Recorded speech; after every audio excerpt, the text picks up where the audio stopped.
Milestone স্কুলের ওই বাচ্চাদের মা বাবা প্রতিদিন স্কুলের গেট পর্যন্ত বাচ্চা দিয়ে যায়। প্রতিদিন স্কুলের গেট থেকেই বাচ্চাদেরকে নিয়ে যায়। কেন? রাস্তায় যেন অ্যাক্সিডেন্ট না হয়, এজন্য অভিভাবক স্কুলের গেটে দিয়ে গেছে, এখান থেকেই আবার নিয়ে যায় যেন রাস্তায় কোনো অ্যাক্সিডেন্ট না হয়।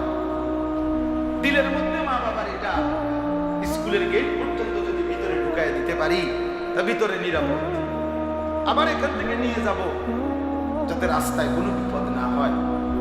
আর শাহিমের মালিক আল্লাহ, তিনি যেন বলে, না বান্দা, মূলত আমি নিরাপদ রাখলে নিরাপদ, আমি নিরাপদ না রাখলে নিরাপদ না।